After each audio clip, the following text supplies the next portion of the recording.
Hello and welcome to the Philosophy of Psychology Week 2. And in this key concepts lecture for this week, we're going to be looking at ancient theories of the soul.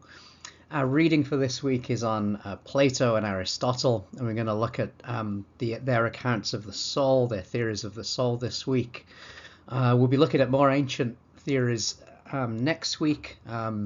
And then we'll move to modern theories and onto contemporary theories. So this theory of mind and theory of the soul is going to occupy us for the next few weeks of the course. So we're going to start by looking at these ancient theories by two ancient Greek philosophers, Plato and Aristotle.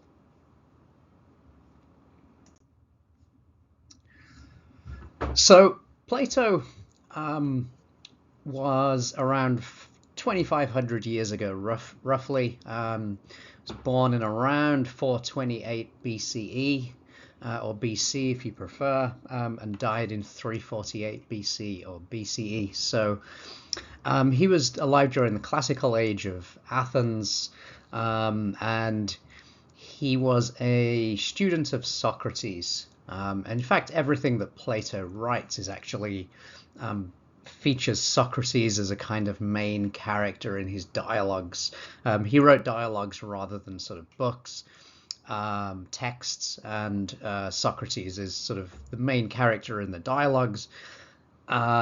People disagree about how much Socrates actually represents Plato's views, probably to some extent, but we know there are times when Plato sort of adds his own gloss and his own ideas to the dialogues as well.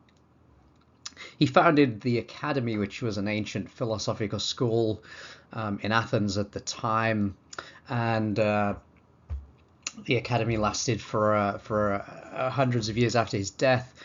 Plato's indifference towards death at his trial and in prison hints at his view that the soul is a different kind of thing from the body.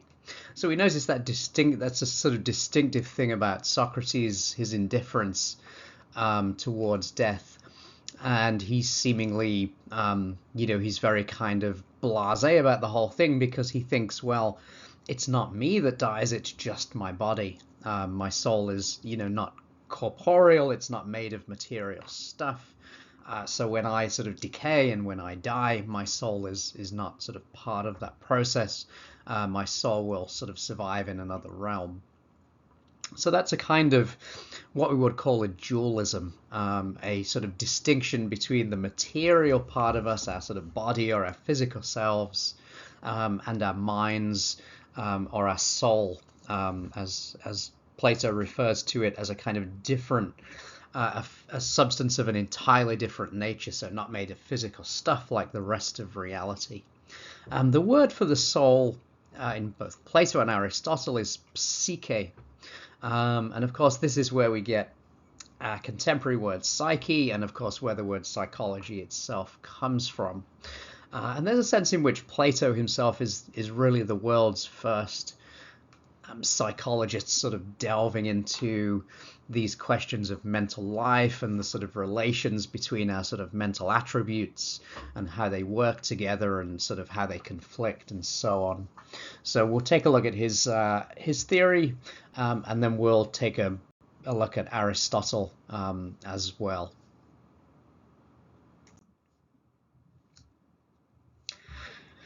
So one important question that Plato deals with is the question of whether the soul is simple or complex.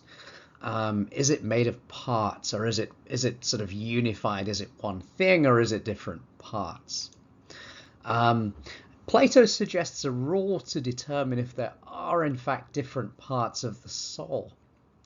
He says we can identify different parts of the soul, so there will actually be parts to it, if the same thing cannot at the same time be the proper subject of opposites, in the same respect and in relation to the same thing. So let me explain that, and I'll use these couple of examples here. The same thing cannot at the same time be the proper subject of opposites. It cannot both be moving towards something and be moving away from something at the same time, in the same respect in relation to the same thing.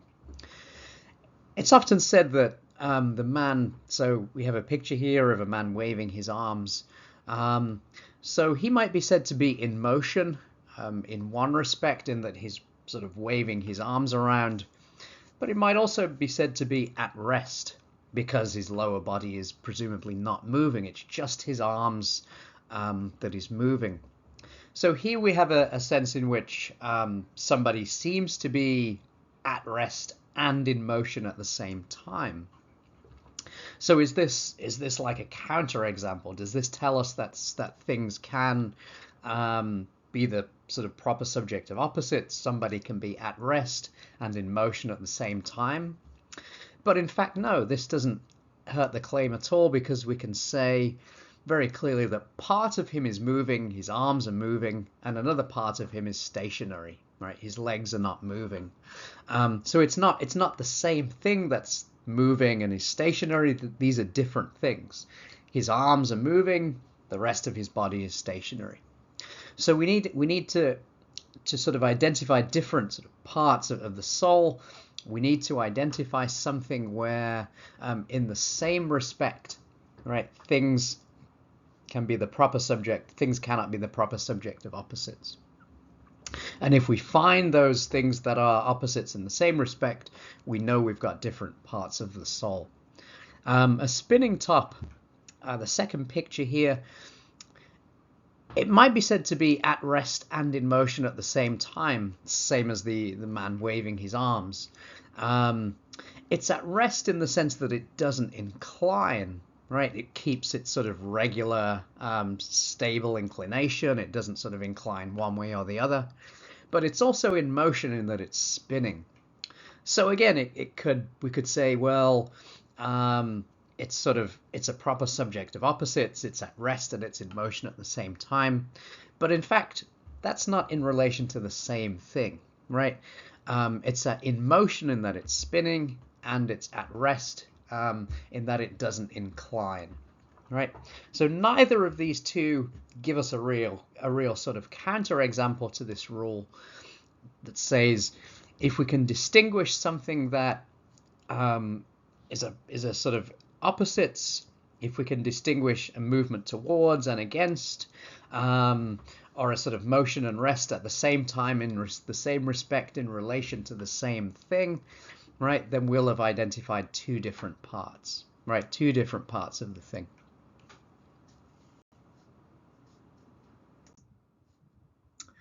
Okay, so let's sort of put that idea into practice now and talk about how we distinguish different parts of the soul. So Plato claims that if we experience a desire for something, an inclination towards it, a sort of favorable sort of inclination towards it, and at the same time an aversion to it, a movement away from it, we will have identified two different parts of the soul, right? We'll know that something in us, right, part of our soul is moving towards something, and another part of our soul, with respect to the same thing, and in relation to the same thing, is moving away from it, right? So it's a kind of psychic motion towards and away from the same thing, a kind of conflict, in other words, right? Where at the same time we seem to want something but don't want something at the same time. We sort of want to do something but also want to avoid that thing at the same time. So this is the idea that we can distinguish parts if we have a psychic motion towards and away from the same thing. Okay, so let's look at Plato's examples and how he uses this idea to distinguish different parts of the soul. So we're all familiar with experiences, I think, in which we have an intense desire to eat or drink something. We're really hungry or thirsty. But at the same time, we have a kind of aversion, a desire not to eat or drink that same thing. And this might be for health reasons, right? Maybe we say, well, if I eat that right now, that's not going to be healthy. I care about my health, so I'm not going to eat that right now. At the same time, we might have an intense desire to eat that thing or to drink that sort of that sugary thing that we want to drink. right? So for Plato, this tells us that there are two different parts of the soul in play here. It's the part that he calls appetite. This is often called desire as well as appetite, and I think desire sort of tells us what kind of thing it is. It's the part of our soul that pursues pleasure, and the experience of pleasure. So it's appetite that wants the experience of pleasure. That's the part of the soul that wants to eat or wants to sort of drink the sugary drink.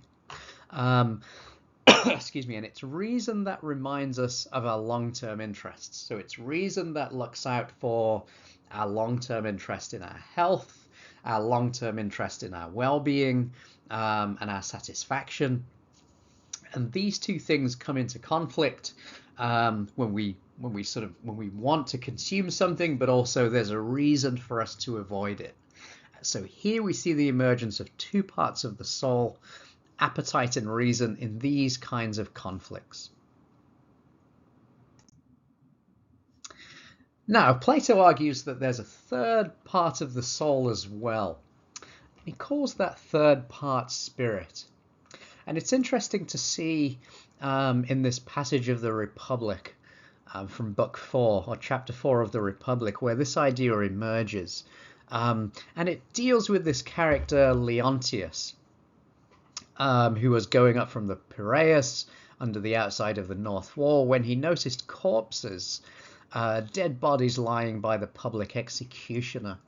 Now, there are some sort of old stories about Leontius being sort of attracted to corpses, having a kind of necrophilic orientation, and this comes out in this passage here, in this conflict that emerges. So let's take a look at the passage. So he noticed corpses lying by the public executioner. He desired to look, but at the same time he was disgusted and made himself turn away. And for a while he struggled and covered his face, but finally, overpowered by the desire, he opened his eyes wide, ran towards the corpses and said, "Look, you damn wretches, take your fill of the fair sight. I too have heard it said," he said, that's Glaucon speaking, "this speech," I said, this is Socrates, "certainly indicates that anger sometimes makes war against the desires as one thing against that something else." Yes, he said, it does indicate that. And in many other places, don't we, I said, here is Socrates speaking, notice that when desires force someone contrary to calculation, he reproaches himself and his spirit is roused against that in him which is doing the forcing. And just as there were two parties at faction, such a man's spirit becomes an ally of speech. Okay. So what we're noticing here is another part of the soul, spirit, which is sort of often identified with anger. The word is thumos, which sort of captures this idea of anger as well, this kind of, this kind of emotion that sort of emerges when we feel slighted or offended, when our sort of our self-esteem is threatened. And that tells us a lot about the kind of thing spirit is. It's this emotion that admires and honors those who are taken to be exemplars, who live well. So there's a sort of admiration part of it, and it's like this sort of social emotion, this sort of admiration for admirable figures, but it can also be contempt, as we see here, contempt for contemptuous things. So contempt for people who sort of look at corpses and who want to experience sort of that experience.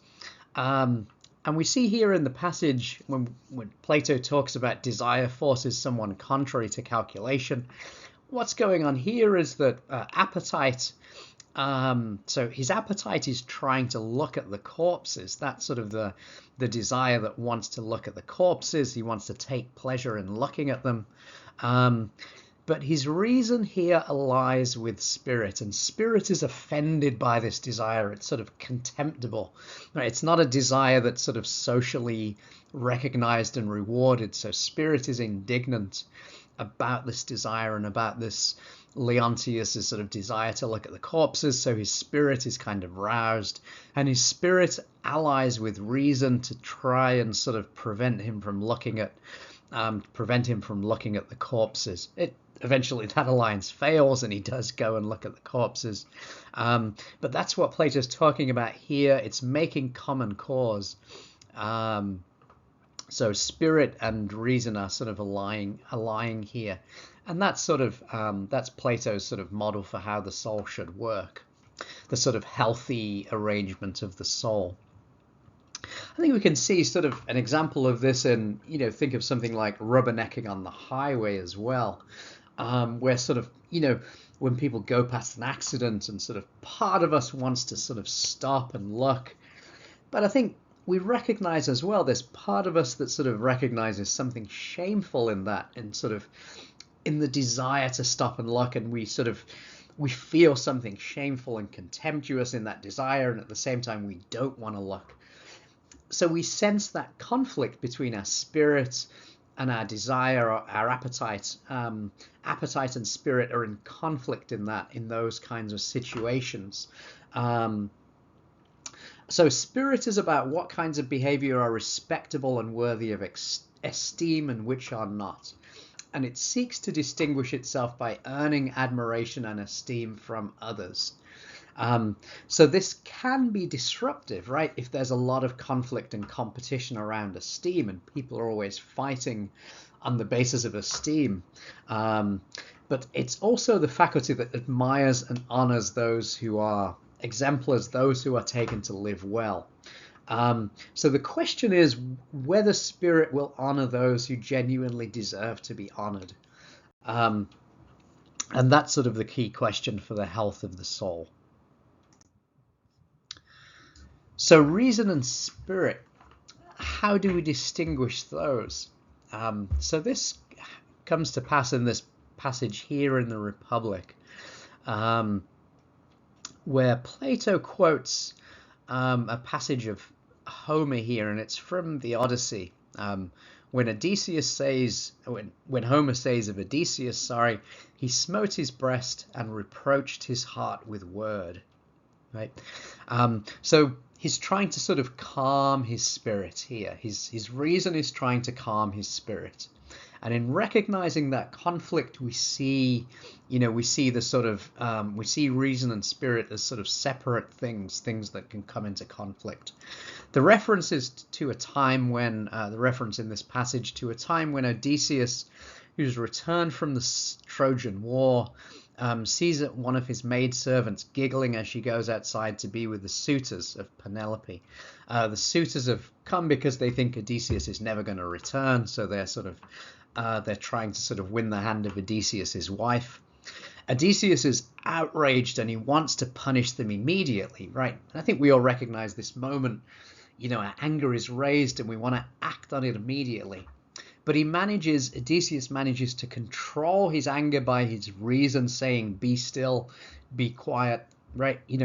If you keep quiet here, we can execute the plan, and that's going to be a better long-term solution than sort of getting angry and acting out at this time. So this is the conflict of reason and spirit. So here we can see we've seen the three parts of the soul and how they can come into conflicts. And that's what tells us and assures us that there are three parts. So this is Plato's charioteer analogy. And this is in the Phaedrus, which we'll actually look at in the hypothesis markup assignment this week. And according to the charioteer analogy, the three parts of the soul are represented as a charioteer. The charioteer is the person in the chariot, is reason, who is supposed to be in charge and sort of directing the soul. And there are two horses, a good and faithful horse, which is spirit, and a kind of unruly horse, which is appetite. So reason has to kind of control the two horses, keep them in check, but also sort of use spirit to kind of keep appetite in check and on balance as well. So for Plato, it's appropriate for reason to rule because it looks after the long-term interests of the other parts of the soul, ensuring physical needs are met and our reputation and self-esteem are maintained while resisting short-sighted and irrational impulses. In the Phaedrus, Plato talks of spirit in an alliance with reason to keep desire under control. But also, as we will see, desire is essential for intellectual growth. Under the rule of reason, a person maintains a systematic and principled understanding of reality, and their reason embraces a pursuit of this as its essential good. Reason and appetite can communicate with reason, but they are not rational enough to be depicted in human form. That's why they're represented here as horses. Right? It's only reason that is sort of the principle that can be portrayed in human form. So there's something sort of distinctive, something unique about reason, and we'll see that same thought repeated in Aristotle's idea of the status of thought when we look at his account.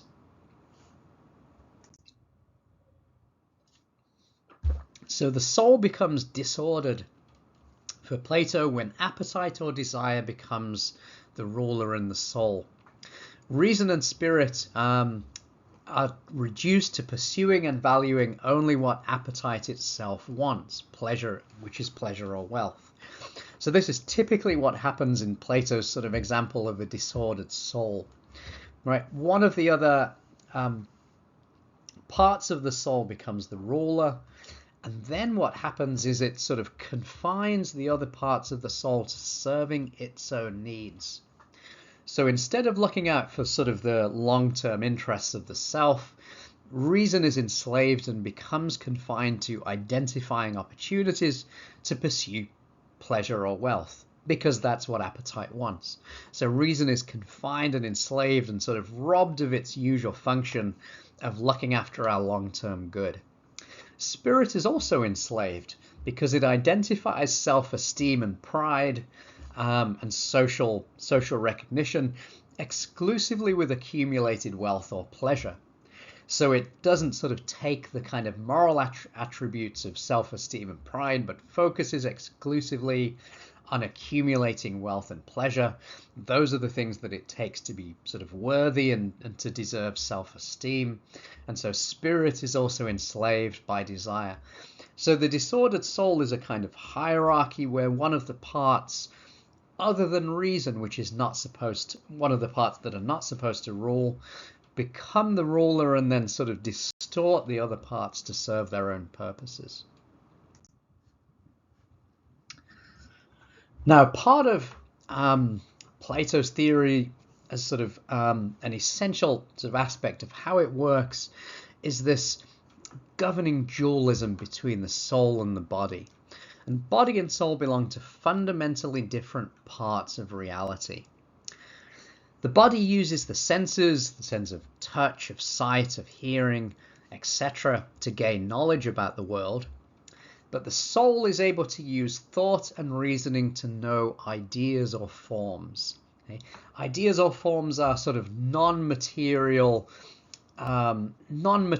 forms of knowledge, and they're not related to the body, and they're not related to the way our senses gain knowledge about the world.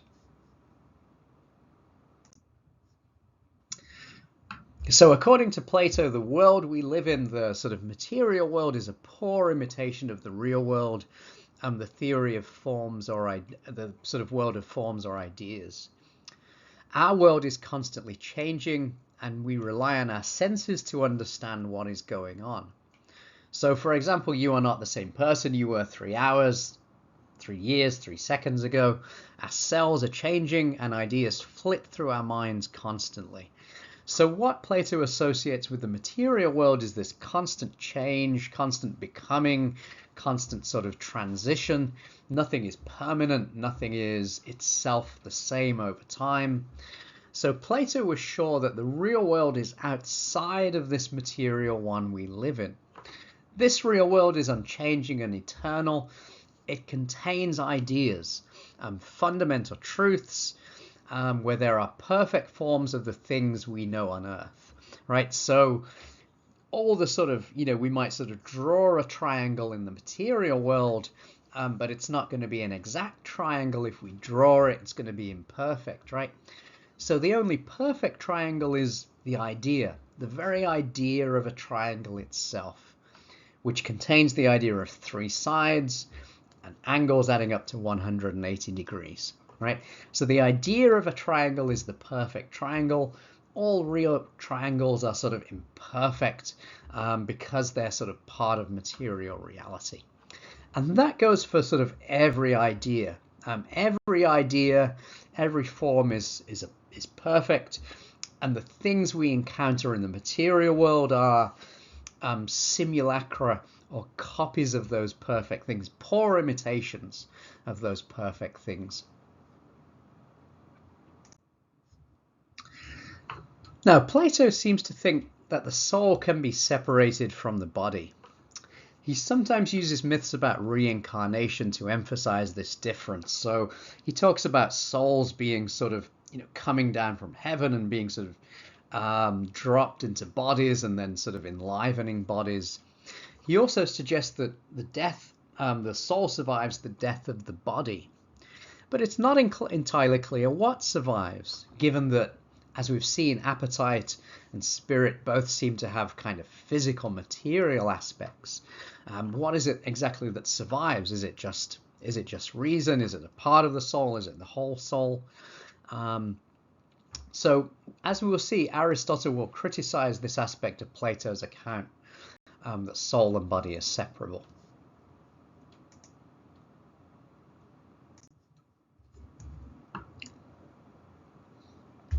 Okay, now let's turn to have a look at Aristotle's view of the soul. And he develops this account in his book On the Soul. In Greek, it's translated as peripsyches. Psyche, or psyche as we sort of call it now, is the Greek word, as we've seen, for soul. And in this book, Aristotle sort of gives a general theory of the soul as related to living things. So the characteristic feature of Aristotle's idea of the soul is that it marks the difference between the living and the dead. This is important because we often think of, say, a soul, or we'd probably call it a mind today, as marking a kind of difference between the mental and the physical. Right, there are sort of mental things, and then there are sort of physical things. But that's not quite Aristotle's focus. He's focused on the difference between the living and the dead, and the living things of all kinds are said to possess a soul. So plants have a soul, animals have a soul, anything that's living has a soul. And a soul is what animates or gives life to living things. It sort of animates, it's an animator for living things, giving them a kind of a life, a movement, and an awareness, and a capacity for growth and potential.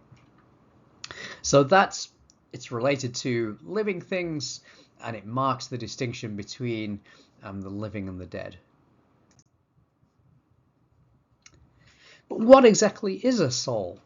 Well, for Aristotle, the soul is basically a set of powers or capacities that allow the organism to function in various ways. So possessing a soul is like possessing a skill or a set of skills, like the carpenter's skill, for example. The carpenter's skill is not some separable part of the carpenter, right? You can't locate it in a specific place of the carpenter's body. It's attached to her whole body. It's attached to the whole organism, right? It's not a specific thing. It's a capacity or a power, rather than being a separable part. So I think that explains a lot. If we think of it as a power or a capacity that allows the organism to function, that's the way Aristotle's thinking of a soul. Now, this is where Aristotle is going to disagree with Plato, because he thinks that soul and body cannot be separated in the ways that Plato thinks. Souls require bodies in order to perform their functions. So souls cannot exist apart from bodies any more than skills can live apart from skilled humans. Right? You can't have a carpenter skill without a skilled carpenter who embodies that skill. Right? The skill can't sort of live alone and be separate from the embodied person. So this means that souls are like physical capacities. They cannot exist outside of physical bodies. And this is why, for Aristotle, Plato's talk of souls entering bodies is nonsensical. It just doesn't make any sense. Souls can't sort of descend and enter a body at whim, because there's this essential relation between a soul and a body, that they're sort of connected. Souls are inseparable from the body in which they are situated. There's a much closer connection between soul and body in Aristotle than in Plato.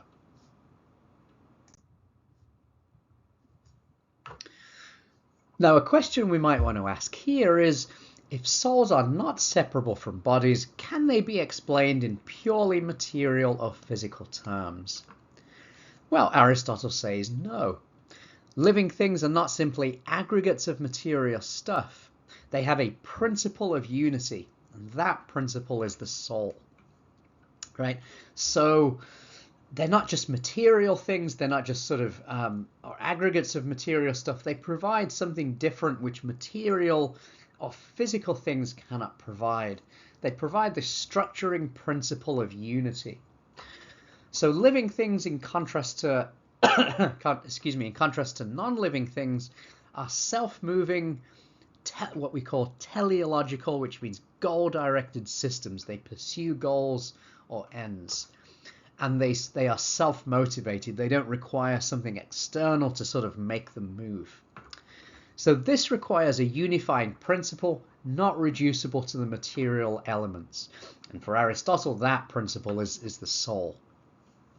So it's not a separable part, but it's also not it's not a purely material thing. And it can't be explained in purely material terms. Okay, at this point, we have to talk about Aristotle's hylomorphism. And the term hylomorphism is basically a combination of matter and form. And the relation of matter and form is really central to Aristotle's entire metaphysics, and it informs his theory of living things as well by extension. Let's first take a look at this quote from Aristotle from the book on the soul. He says, "It has now been said in general what the soul is. The soul is a substance corresponding to the account, and this is the essence of such and such a body." So the soul is the substance or the essence of a body. "It is as if some tool were a natural body, e.g. an axe. In that case, being an axe would be its substance, and this would also be its soul. If this were separated, it would no longer be an axe, aside from homonymously. But as things are, it is an axe, for the soul is not the essence and structure of this sort of body, but rather of a certain sort of natural body, one having a source of motion and rest in itself. What has been said must be considered when applied to parts, for if an eye were an animal, its soul would be sight, since this would be the substance of the eye corresponding to the account. The eye is the matter of sight. If sight is lost, it is no longer an eye except homonymously, in the way that a stone eye or a painted eye is." So there's a lot going on here. Let's try and unpack, right? We're given an example of an axe. And I think we can see the basic idea here of how form and matter is sort of being applied, and we've seen a sort of similar thing in soul body, right? That what makes an axe is its form, right? That it can be used for cutting things. It has a material component, right? It has a sort of material component which is partly determined by what it does, right? It has to have a sort of sharp blade for cutting and a strong handle. But those things are its form, right? The thing that makes it what it is, and not just, say, a piece of wood and a scrap of metal. what makes it what it is its form, which makes it an axe that it can be used for chopping things. Okay, and we're given the example of an eye as well, right? And so if an eye were sort of a living thing on its own, right? Its soul or its form would be sight, right? That's sort of its function or its purpose. And it also, of course, has a sort of physical component, but its form is what it does and what it accomplishes. So this is hylomorphism, and it's the foundation of Aristotle's metaphysics, his attempt to understand what things are in general. He extends that idea to living things on the soul. So when an axe is incapable of chopping, it's not an axe. When an eye is incapable of seeing, it's not an eye, except in name only, right? So the eye of a statue is not a real eye, it's an eye in name only because it doesn't fulfill the function that an eye fulfills, which is to see, to perceive. So the eyes of a statue are eyes in name only, okay? So this sort of brings out this idea of function, right? And the relation between form and matter in how we discern function. So when Aristotle applies that idea to living things, the soul is the form of the living thing, like the sort of being an axe is the form of the axe, and the body is the kind of material component, as the wood and the scrap of metal are the kind of material component of the axe. Now, three things are related here. So we've got a relation between soul and body, which is modeled on the relation of form and matter. And we can also see a third opposition here, actuality and potentiality, right? Where something is a sort of actualized version of potential. As we would say, the acorn is a sort of actualized version of an oak tree is an actualized version of an acorn, right? So we've got three sort of oppositions here that are related. Let's think a bit more clearly about this idea of form, and we can see how Aristotle uses this idea of form to think through what's wrong with both sort of reducing everything to a material level, and on the other hand, assuming, like Plato, that there's a sort of big division between material things and sort of spiritual or soul type things, right? So Aristotle's going to reject both alternatives, right? And this idea of form, a relation between form and matter, is how he captures the relation between soul and body in a way that avoids dualism and a kind of reductive materialism that wants to say that it's just material things here and nothing else. So we can ask the question, what makes a pile of bricks a house? A pile of bricks, the sort of material stuff that makes a house, is not itself sufficient for a house, right? It requires a principle other than the bricks themselves in order to be a house. And that principle is the form of a house, the way the bricks sort of are shaped and structured according to that principle of that form, right? So the matter itself is not sufficient, and this is why a kind of materialism which says there's only the material stuff is wrong, okay? Because we also need a kind of forming element. We need a principle of unity that makes the bricks a house. And that principle of unity is sort of the form that allows the bricks to fulfill this function of being a house. The function of being a house to provide shelter and warmth and so on. But does the house exist then independently of the bricks? Can it survive the destruction of the house?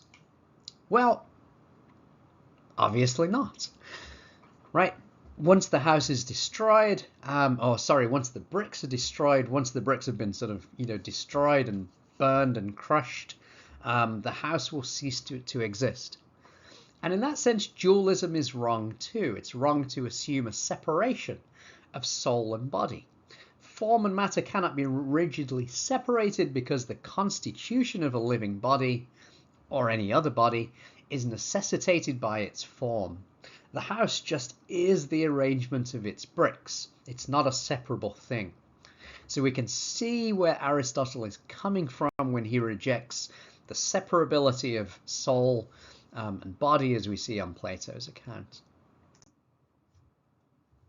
Now, just to give an example of one of the sort of functions that Aristotle talks about that makes up the soul, one of the functions he talks about is perception. And he says that it's like receiving perceptual forms without their matter, as wax receives the imprint of iron or gold without the ring. So that's the model, the kind of wax imprint. Right, so when we perceive something, it's as though we receive the imprint, so we receive the form of the thing we see, the cup, the table, without the material sort of form. So the material itself doesn't sort of enter into our eyes, but we receive sort of the form, and so we're able to discern what it is that we're looking at. In some way, Aristotle is saying sense organs like perception, like sight or hearing, must be capable of becoming like their objects. They must be capable of taking on the relevant property of their objects. So each sense is sensitive to one determinate range of properties, whether it be sight, touch, hearing, or whichever sense we're talking about. Now, here's Aristotle's outline of kinds of souls, and we'll see there are three distinct kinds. There's a vegetative or nutritive soul, which is possessed by plants, and this involves the capacity to get nourishment for themselves and ensure the reproduction of their species. But of course they can't reason, make plans, or indeed move around. On the next level we have the perceptive souls of animals. So in addition to getting nourishment and being able to reproduce, animals are able to have senses to experience the world around them and react to different stimuli, and enough intelligence to distinguish between pleasure and pain. And then when we get to humans, we see finally the ability to reason and to tell right from wrong. So the three different categories, and remember they build on one another. So the perceptive souls have the vegetative souls, and the higher degree souls also have perceptive souls. The ability to reason relies on the ability to perceive things, and then we sort of reason and sort of think about what we perceive. So we have to have the sort of lower levels as we advance to the higher levels. Now, one interesting thing that Aristotle talks about is the unique status of thought. And he puts this out there in his book on the soul, whether thought is in part separable from the body, whether it is immortal and eternal.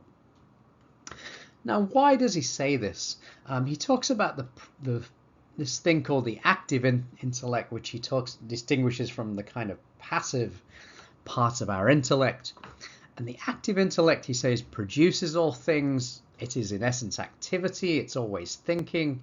It can exist in separation from the body. It is immortal and eternal. But how does this cohere with Aristotle's philosophy of mind and his general metaphysics? Given that as we've seen, his hylomorphic approach to living beings in terms of matter and form, in general, seems to be directed at providing an alternative to Platonic views about the soul. So does Aristotle just sort of revert back to dualism here? Well, it's clear that thought depends on other functions, for instance, perception, that are linked to the body, so how can it be totally separate? But Aristotle's thinking of thought here as sort of something that doesn't rely on sort of bodily faculties to the same extent as the other parts of the soul. It's as though thought can run on its own when we sort of close our eyes, when we sort of separate ourselves from the world. And that seems to be what Aristotle's thinking of here. There's something about thought that seems to be a unique status. And we want to sort of consider here whether this gives us questions for his theory, whether this gives us a hesitation about what he's saying, whether there's a confusion or a conflict here in terms of his general sort of theory in terms of matter and form, in giving this kind of unique status to thought. All right, so this week there are readings on Plato and Aristotle in the week 2 folder. If you didn't do those readings already, and I usually recommend doing the reading before looking at the lecture, but make sure you look at those readings. Next, there's quiz 2 this week. You have 30 minutes to complete that, so when you're ready, you can enter quiz 2. There's the hypothesis markup assignment on a passage from Plato's Phaedrus this week. So I want you to look at that passage. I want you to comment on a passage, a word, or a sentence in it. I want you to ask a question about it and to respond to a classmate as well. And also this week there's a voice thread assignment on Aristotle. Respond to the prompt at the end of the video. Do a voice response to the prompt, and also respond by voice or text to a classmate. Good luck, and if you need anything or have any problems, don't hesitate to reach out by email this week.